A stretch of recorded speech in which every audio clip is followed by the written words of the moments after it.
What did you think of the 5 miles of hell? 5 miles of hell is painted with white markers to tell you where to go throughout his, yeah, you would get very lost. I came out of there thinking I never want to see white paint on a hard surface again in my entire life. The Crux is terrible. We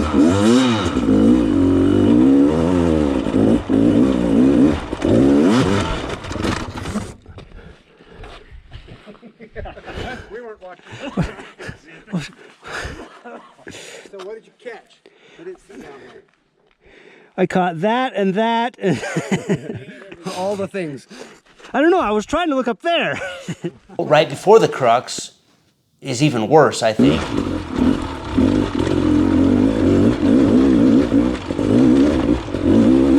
Oh! After the Crux is seemed to get better, more like the red trail.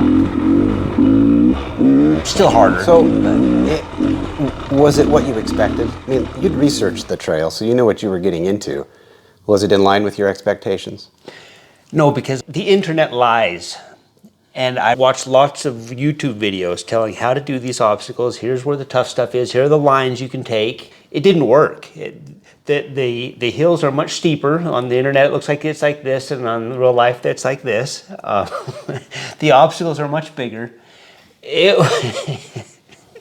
was an eye-opening experience. You're saying the internet lied to you? The internet lied to me. What? And every single YouTube video lied to me. And even my own YouTube video and my own GoPro videos, as we're going home, I'm looking at my computer and going, oh, that doesn't look that bad, as I'm watching my GoPro footage. Oh, I want to go do that again. And I'll get into it in real life. I'll see that that's difficult. So you rode 5 miles of hell on Friday. The beta went south on the way out. You took it apart in the parking lot, thinking that maybe there was a chance of rescuing the bike for day 2. Starting with the clutch side, finding that everything was okay, turning it back to the magneto side, and learned that the flywheel had come off of the engine. Talk to me about that process. It started to make this racket that just that made me think the bottom end was going out again. That would be disheartening. It was terrible. I was like, I just finished tearing this bike apart, brand new bike for me, and put a new crankshaft in there, a rebuilt crankshaft, and now it's gone out again. That's terrible. 2 miles out. We made the whole 5 miles of hell trail and most of the return trip, and I failed on the last just 2 miles of easy stuff. How did you get home? Mike grabbed a strap and he'd hold it, sitting there on his trials bike, holding the strap while I held the strap with my hand, and he towed me. Which is a little bit ironic, because I seem to recall not too long ago, you used your motorcycle to tow one of mine out of the red trail. So I guess that's a little bit of karma. Well, karma. Your way. I thought I was the hero. Turns out I needed to be saved. I kind of fiddled with the kickstart a little bit. I didn't dare run it. If it's broken down, I don't want to make things worse. But I did move the kickstarter a little bit, and it felt stiff. So I thought, I want to get into the kickstart side. So we tipped the bike over on the left side, take all those covers off, look in there. Everything looked great. Button that back up, tip it over to the right side, which turns out we didn't need to do. The left side that we're taking off here doesn't have oil in it. Take it off, I pull the cover off, there's just a shaft there, no flywheel. I hadn't tightened it up enough, the nut must have worked its way loose, and the flywheel worked its way loose, and that racket I heard was probably the flywheel bouncing around a little bit, and very quickly shredding off the woodruff key as it spun free on the crankshaft. So at that point, you'd figured out what's wrong. But what, you don't carry a spare woodruff key with you on the trail? What's wrong with you? I had spare about everything we'd need. We're going to be so beat after today, I don't know if I'll be able to sit on this bike. I'm sitting here thinking lugging this backpack around's hard. I could do a lot better on this trail if I weren't so well prepared. Jerem, we all thank you in advance for the tools that we are about to enjoy. Spare tubes. In fact, I did all this work with only the tools that I had carried through the trail. That's true. I went to help him once, indicating that I had a nice tool for the job, and he said, nope, I want to try to do it with only the tools on my back. I have a new woodruff key. We can just pull this cover off, get the flywheel out of the way, slip the woodruff key in there, get the flywheel back on. These flywheels are weird. They're backwards.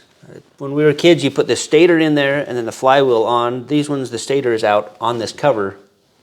So I'll probably like try to put it in backwards, just from building work on older bikes. Imagine my surprise when I pulled this out and I wasn't looking here, looking there, and my flywheel was missing. And pretty quick I realized it was up here. This bolt or the nut had come off and the flywheel had totally separated, which is pretty handy. Usually you have to get a tool, a special puller, probably from Nate, to pull the flywheel off.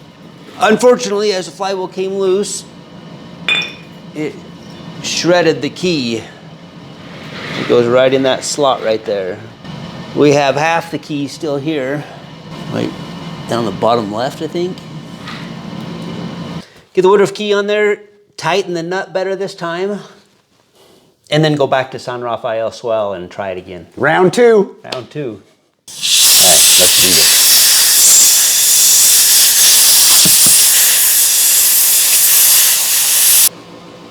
The other way. Oh, this way. That's really hard to remember. When did they start putting stators on the cover instead of... And is it the Austrian and Italian bikes? Like, do the newer Yamahas and others do that? I think so. Now I don't remember.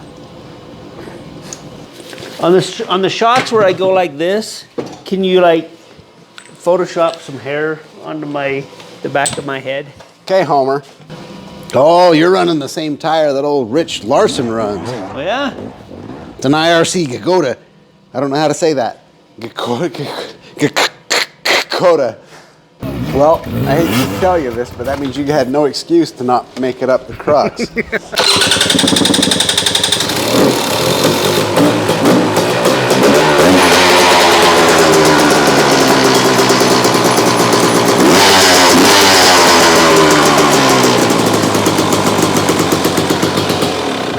Yay! What would you say was the hardest part? I think the Crux and right before it, the piece leading up to the Crux, that's a tight there's corner, kind of a ravine, and it's a mess. I don't know how anybody gets through that without help. What was your favorite part? I think I most liked the stuff beyond the Crux, and even a little, not just right after, but more beyond it. Got the stuff where it was challenging, but I could actually do it. And I think it was the stuff that's not these stair-step things. There was some stuff that was good slick rock, steep, a little bit of a challenge, a little bit of maneuvering, but wasn't just get 5 guys on the bike and carry the bike up.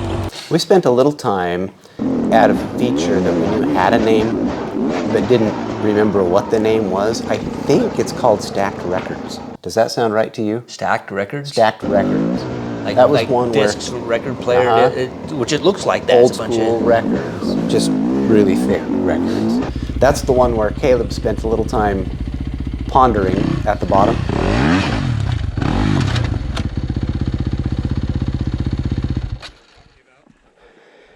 I'm done. It's where we got lost. You come up on the top of this little ridge and there's a white line that actually makes a 90 degree.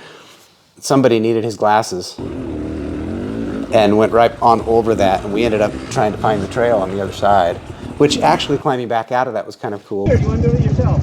I'm probably just going to try walking it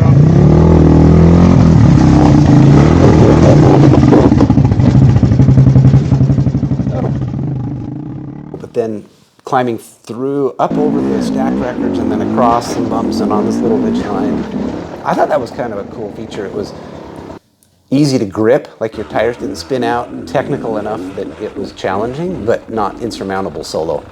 I like that one pretty well. Yeah, that's one that I look at and go, I'd like to play some more on that one.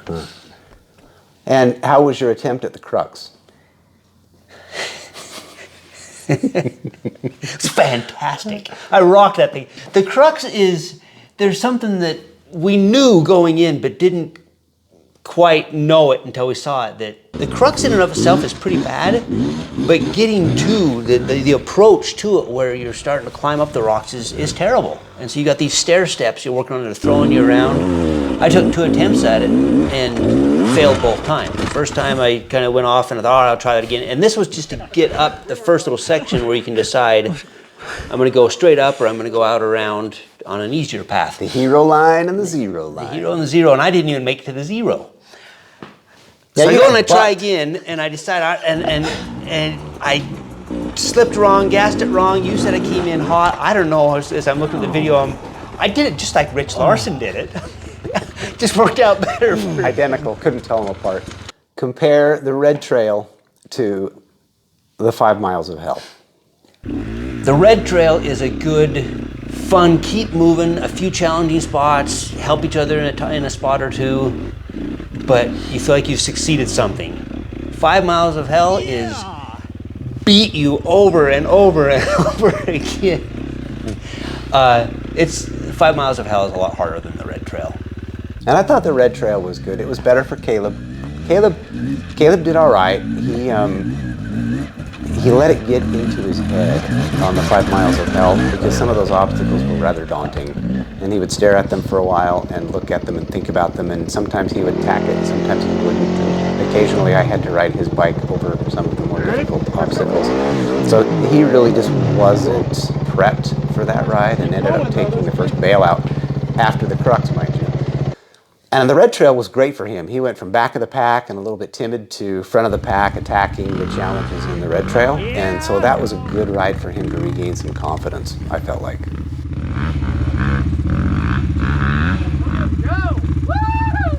So if you're preparing to ride the 5 miles of hell, how would you do it in hindsight? I liked what you did. We got into 5 miles of hell the first day and then did the red trail the next day. Either way, probably would have come back and gone, that was the right way to do it. That was good. To warm up on the red trail and the next day go to the white trail to 5 miles of hell. So you'd do it 2 consecutive days, red trail and then 5 miles of hell? Well, right now I feel like you have to because it took us a whole dang day to do. We could have hiked 5 miles of hell faster than we rode 5 miles of hell. I think the red trail's a good primer. And if you're not comfortable with the red trail, you probably don't touch the 5 miles of hell trail. But good times anyway. Would you do it again? I think I'd do it again. I left going, that's the bucket list item is scratched off, I'm done, and now I'm already thinking I might want to go again.